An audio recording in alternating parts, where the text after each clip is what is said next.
নমস্কার। আজ চলেছি ব্যারাকপুর, যাব লোকাল ট্রেনে। ব্যারাকপুর নামটি ইংরেজি শব্দ বারাক থেকে এসেছে, কারণ এখানে ছিল ইস্ট ইন্ডিয়া কোম্পানির প্রথম সেনানিবাস, যা 1775 সালে প্রতিষ্ঠিত হয়েছিল। বিপ্রদাস পিপিলাই রচিত মনসা বিজয়ে একে চাণক নামে উল্লেখ করা হয়েছে। আপনি অবাক হবেন শুনে এই চাণক নামটি এখনও ব্যবহার করা হয়, তার প্রমাণ আমি দেখাবো একটু পরে। যাই হোক, ব্যারাকপুরে চলে এসেছি। এর 1 নম্বর প্ল্যাটফর্মের শেষে রয়েছে সেই বিখ্যাত হনুমান মন্দির। শোনা যায় স্বাধীনতার সময় প্রাচীন অশ্বত্থ গাছের নিচে মূর্তি রেখে এক সন্ন্যাসী এই হনুমানজির পুজো শুরু করেছিলেন। আজ সেখানেই গড়ে উঠেছে এক সাজানো গোছানো মন্দির। ভাবুন, এটা কিন্তু রেল স্টেশনের একেবারে ভেতরের অংশ, কিন্তু এই দেবতা এতই জাগ্রত যে রেলের আধিকারিকরা এই মন্দিরকে স্টেশন চত্বর থেকে সরানোর চেষ্টা পর্যন্ত করেননি।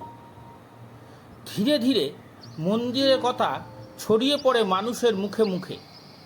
আজ বহু মানুষ এই মন্দিরে আসেন তাদের মনস্কামনা পূরণের জন্য।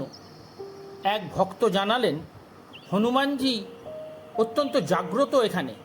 তিনি অকাতরে ভক্তদের মনোবাঞ্ছা পূরণ করেন। বহু জটিল এবং দুরারোগ্য রোগে আক্রান্ত ব্যক্তিও এই মন্দিরে এসে হনুমানজির কৃপায় রোগ থেকে মুক্তি পেয়েছেন। অষ্টসিদ্ধি নবনিধিকে দাতা আসবর দিন জানকী মাতা। মনে পড়ছে তো, তুলসীদাস লিখলেন, জানকী মাতা মানে সীতা। তাকে হনুমানকে 8খানা সিদ্ধি এবং 9খানা নিধি বর দিয়েছিলেন। কি কি সেই অষ্টসিদ্ধি? 1 অনিমা, 2 মহিমা, 3 লঘিমা, 4 গরিমা, 5 প্রাপ্তি, 6 প্রাকাম্য, 7 ঈশিতা ও 8 বসিতা। যেমন ধরুন, অনিমা, এর ফলে তিনি ইচ্ছে মতো অনুন্যায় সূক্ষ্ম হতে পারেন। তুলসীদাস হনুমান চল্লিশায় বললেন, সূক্ষ্ম রূপ ধরি সিংহী দিখাবা।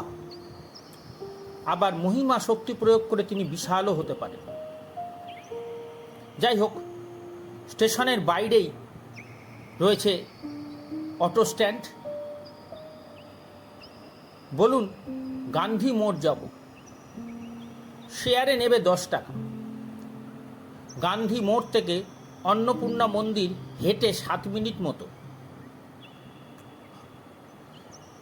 বিটি রোড দিয়ে চলেছে অটো। 1805 সালের 26শে জুলাই কলকাতা থেকে এই বিটি রোড জনসাধারণের জন্য উন্মুক্ত করে দেওয়া হয়েছিল। সে সময় ভাইসরয় ছিলেন লর্ড ওয়েলেসলি। দেখতে দেখতে চলে এলাম গান্ধী মোড়। বিটি রোড টপকে দেখতে পাবেন গোপাল মেডিকেল হল, আর তার উল্টো দিকে ব্যারাকপুর গভর্নমেন্ট হাই স্কুল। অল্প একটু সামনে এগিয়ে গেলেই পাবেন একটি সুন্দর জগন্নাথ মন্দির, ছোট। সামনে গরুর স্তম্ভ, যেমন থাকে অন্যান্য জগন্নাথ মন্দিরে। মন্দিরের ওপরের দিকে বিষ্ণুর অন্তিম শয্যার দৃশ্য, টিপিক্যাল উড়িষ্যার মন্দিরের স্টাইলে তৈরি করা। চলুন গর্ভগৃহে ঢোকা যাক। ফের গরুর স্তম্ভ। আসলে গরুর পাখি বিষ্ণুর বাহন, তাই শিবের সামনে যেমন নন্দী থাকেন, এখানেও তাই। জগন্নাথ, বলরাম, সুভদ্রার অপূর্ব মূর্তি।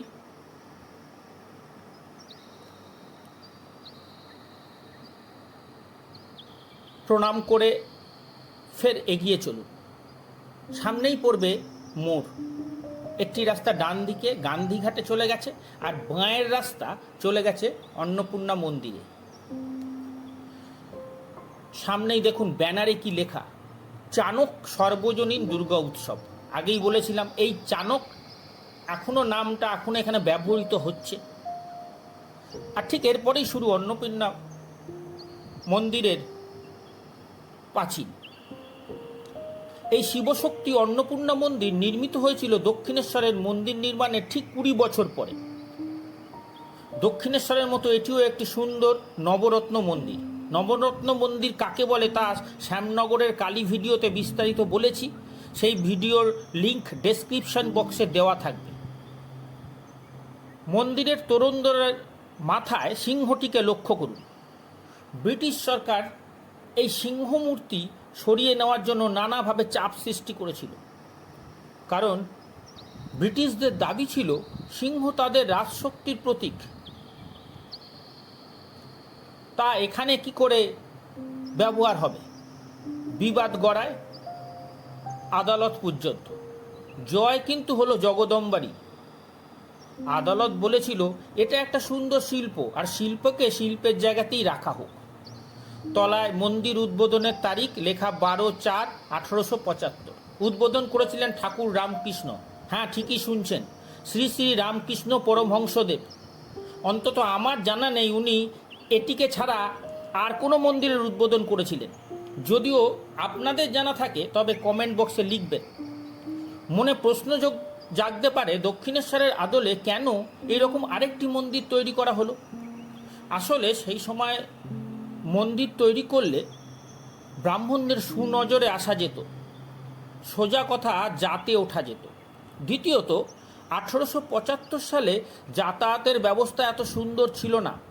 ব্যারাকপুর থেকে দক্ষিণেশ্বরে এসে মন্দির দর্শন গরিব মানুষের পক্ষে বেশ কঠিন ছিল, তাই এই রেপ্লিকা।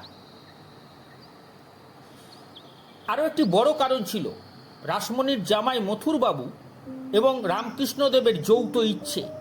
1867 সালে রামকৃষ্ণদেবকে নিয়ে মথুরবাবু যখন বারাণসীতে ভ্রমণে গিয়েছিলেন, সেখানে মা অন্নপূর্ণার মন্দির দেখার পর দুজনেরই ইচ্ছে হয়েছিল এই ধরনের আরেকটি মন্দির কলকাতার কাছে পিঠে তৈরি করা যেতে পারে। গর্ভগৃহে রয়েছে রূপোর সিংহাসনে অষ্টধাতুর শিব আর মা অন্নপূর্ণা। শিব ভিক্ষা চাইছেন মা অন্নপূর্ণার কাছে।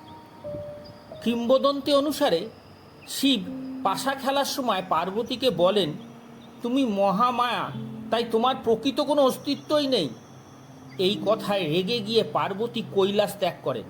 আদ্যাশক্তি মহামায়ার কৈলাস ত্যাগে তিলক জুড়ে শুরু হয় মহামারী, অন্যের হাহাকার। ভক্তকুলকে রক্ষা করতে ভগবান শিব অন্যের সন্ধান শুরু করেন ছদ্মবেশে। কিন্তু কি আশ্চর্য, তিনি ভিক্ষা পাচ্ছেনই না। এই ঘটনা যে মহামায়া পার্বতীর মায়ায় ঘটছে তা কিন্তু তিনি ঘুণাক্ষরে টের পাননি। পরে তিনি শুনতে পেলেন কাশীতে এক নারী নাকি সকলকে অন্নদান করছেন। তিনি সেখানে গেলেন। এতক্ষণে শিব বুঝতে পারলেন যে সেই নারী অন্য কেউ নয়, স্বয়ং আদ্যাশক্তি পার্বতী। তখন ভগবান শিব মা পার্বতীর কাছ থেকে সন্ন্যাসী রূপে ভিক্ষে চেয়েছিলেন। সেই ভিক্ষে নিয়ে পৃথিবীতে আসেন এবং সমস্ত মানুষের মধ্যে খাদ্য বিতরণ করেন।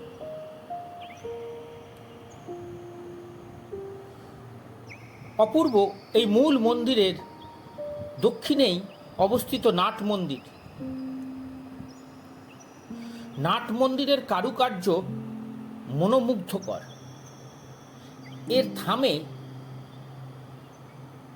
গথিক স্থাপত্যের প্রভাব দেখতে পাবেন। নাট মন্দির দেখুন আর গল্প শুনতে থাকুন। বারাণসীর মা অন্নপূর্ণার মন্দির গঙ্গার পশ্চিম তীরে অবস্থিত, তাই মথুরবাবু গঙ্গার পশ্চিম তীরে শ্রীরামপুরে একটি জমি ঠিক করেছিলেন। কিন্তু স্ত্রী জগদম্বা বললেন, মা রাসমণি যখন পশ্চিম তীরে জমি পেলেন না, আমি আর পশ্চিম তীরে মন্দির করতে চাই না বাপু। তখন মথুর ইস্ট ইন্ডিয়া কোম্পানির তৎকালীন চিফ ইঞ্জিনিয়ার C.B. স্টুয়ার্টের জমি থেকে বর্তমান মন্দিরের ভূখণ্ডটি ক্রয় করেন। দক্ষিণেশ্বরের মন্দিরটি মথুরবাবু দাঁড়িয়ে থেকে তৈরি করিয়েছিলেন, তাই তার ছিল দারুণ অভিজ্ঞতা। সমস্ত কারিগরদের পুরোনা জোগাড় করতে তার বিশেষ কোনো অসুবিধাই হয়নি। তাই স্ত্রী জগদম্বা তাকে বারবার অনুরোধ করেছিলেন যেন কোনোভাবেই এই মন্দির দক্ষিণেশ্বরের মন্দিরকে ছাপিয়ে না যায়, তাতে কিন্তু মাকে ছোট করা হবে। হয়তো সেই কারণেই মথুরবাবু দক্ষিণেশ্বরের টেরাকোটার অলঙ্করণ এখানে বাদ দিয়ে দিয়েছিলেন। 12টি শিব মন্দিরের জায়গায় 6খানা শিব মন্দির তৈরি করিয়েছিলেন।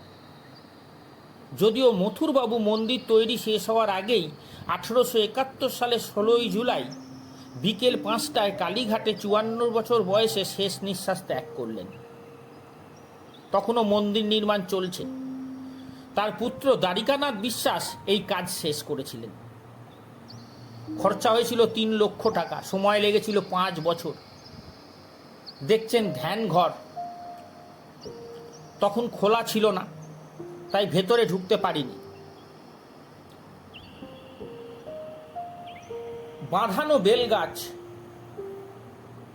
শ্রী শ্রী ঠাকুর রামকৃষ্ণ এখানে এসেছিলেন মোট 4 বার। প্রথমবার জমি ক্রয়কালে উপযুক্ত স্থান নির্বাচন করতে, দ্বিতীয়বার এসেছিলেন মন্দিরের ভিত স্থাপনের দিন, তৃতীয়বার এসেছিলেন 1875 সালে মন্দির প্রতিষ্ঠার দিন, আগেই বলেছি সে কথা। সেই দিন তিনি বেলতলায় আসন গ্রহণ করেছিলেন, যেখানটায় ঘিরে দেওয়া রয়েছে সেইখানটায় তিনি ধ্যানস্থ হয়েছিলেন। এবং চতুর্থবার এসেছিলেন 1882 সালে উল্টো রথের দিন। নাট মন্দিরের পাশেই রয়েছে জগদম্বার মূর্তি।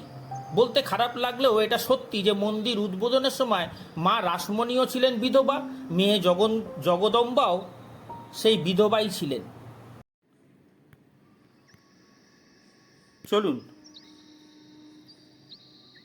শিবলিঙ্গ দেখে নেওয়া যাক। 6টি শিব মন্দির রয়েছে এখানে, যথাক্রমে কল্যাণেশ্বর, কাম্বেশ্বর, কিন্নরেশ্বর, কেদারেশ্বর, কৈলাসেশ্বর, কপিলেশ্বর।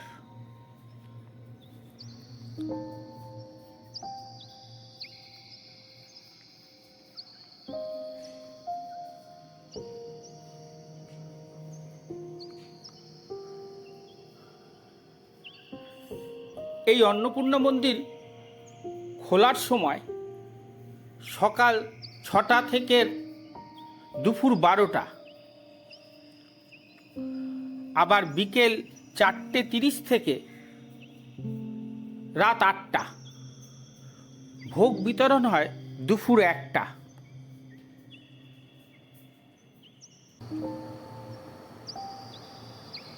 গেট পেরিয়ে চলে আসুন রাসমণি ঘাটে। জগদম্বা জমি দেখতে এসে এই ঘাটেই বজরা থেকে হাত ধরে নামিয়েছিলেন ঠাকুর রামকৃষ্ণকে। পিতা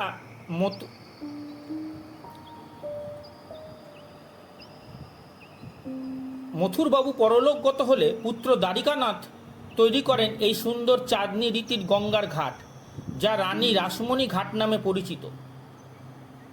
এই ঘাটে মহিলাদের শয্যা বদলের কক্ষ আছে। শোনা যায় উদ্বোধনের দিন দুপুর এই ঘাটে ঠাকুর শ্রী রামকৃষ্ণ শিখ সৈন্যদের সঙ্গে খুব মজা করে স্নান করেছিলেন। আজ এই অবধি, আবার আসবো নতুন গল্প নিয়ে। ভালো থাকুন, সুস্থ থাকুন, আর নতুন নতুন গল্প শুনতে অবশ্যই সাবস্ক্রাইব করে রাখবেন। পছন্দ হলে লাইকও দেবেন।